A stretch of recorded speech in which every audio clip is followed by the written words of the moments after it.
afternoon, everyone. As you know, Ho Chi Minh City has an average population density of over 4,500 per square kilometer, highest among the countries.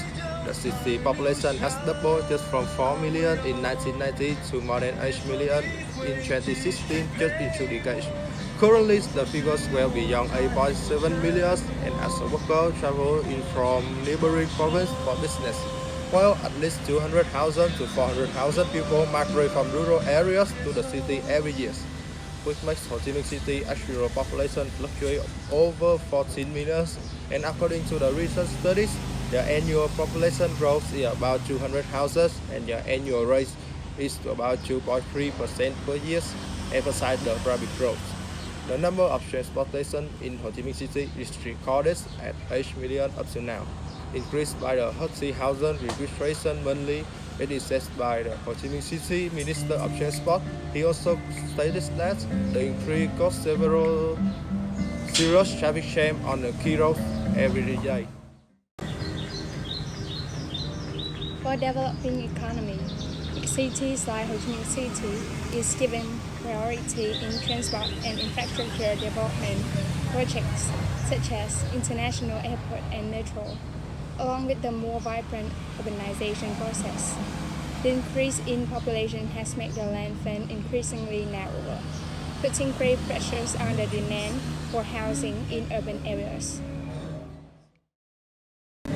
It can be seen that the more the city grows in size, the greater the concentration of labor and employment increases, the greater the benefits of convergence for both businesses and urbanization economies. As the population grows, so do the inevitable social problems that come with it. The pollution in Vietnam has increased over the past decade. There is no lie to say that the main city in Vietnam, Ho Chi Minh City, is polluted, and the situation is getting worse day by day. Some of the main issues are the air, water, and noise pollution. Currently, it's clear that the air pollution across the city is not as high as certain regions, such as the city in China. However, on some days of the year, it doesn't fall too far behind from that. Furthermore, without a doubt, the main cause of the air pollution in the city is the transportation system. There are millions of cars and motorbikes that clog the city's streets on a daily basis. Many of the vehicles are old and therefore do not comply with the emission standard. However, there are some newer vehicles which are starting to appear. Another factor which is contributor to the air poor quality is the huge amount of construction underway. The demolition of the older building creates a huge amount of dust, and when the new one begins, the powder becomes an issue. Many households use charcoal cooking stoves, which are cheap and easy to operate. Moreover, numerous of restaurants offer barbecue-style meal cooked over an open fire, which is also fueled by charcoal. Charcoal is favored by many residents because of its low cost. The Saigon General Hospital reported a 5 to 10% increase in admission in September 2019. These patients are admitted on the day with the notable being higher than the level of PM 2.5 particular, which is an indicator of the connection between the air pollution and the population in general. Pollution in Vietnam rivers and canals are getting worse, especially though in Ho Chi Minh City.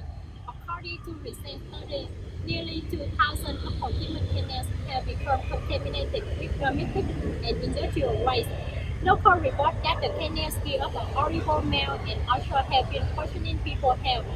Now, I'm standing in one of the most populated hotspots of the city, New Loc Canals.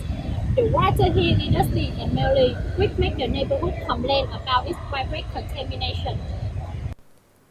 The average amount of plastic waste a citizen throws away into the lakes and rivers of the city each year is 350 grams to 7.2 kilograms, and that a cubic meter of water from Saigon River contains 10 to more than 253 plastic pieces, and when the tides go down, a huge amount of property is spoiled.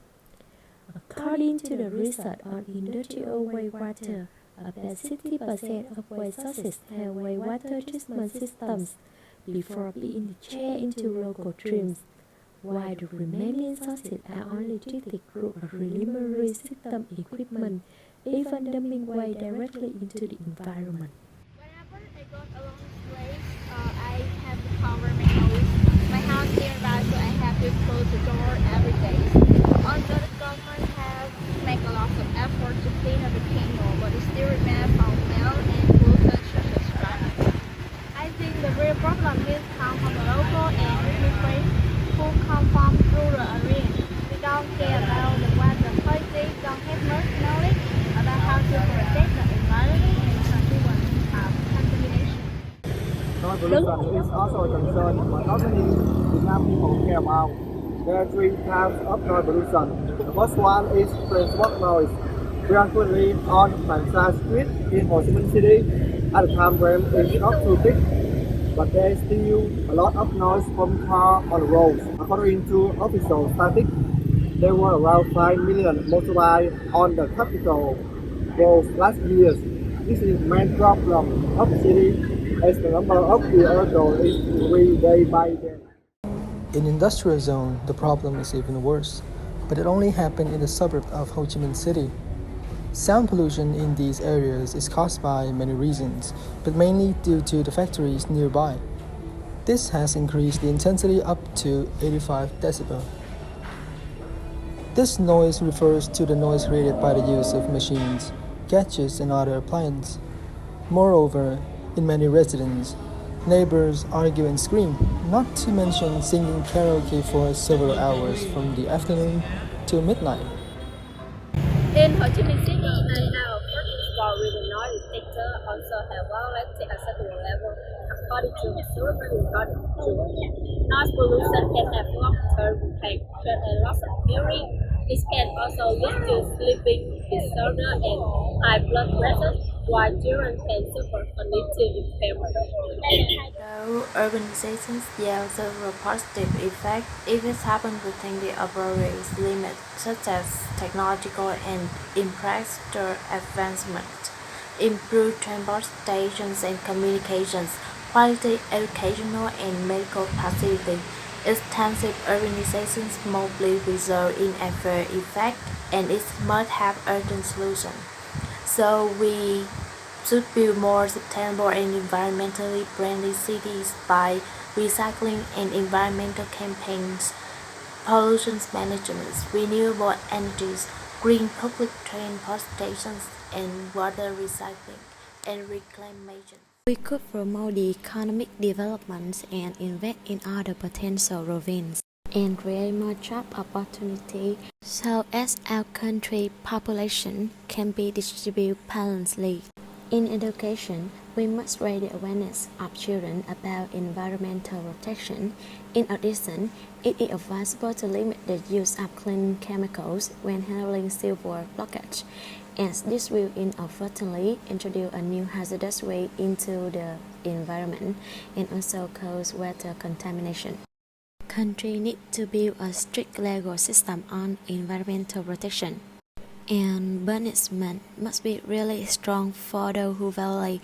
In addition, it is necessary to build synchronous environmental management system in factory and industrial park according to international standards.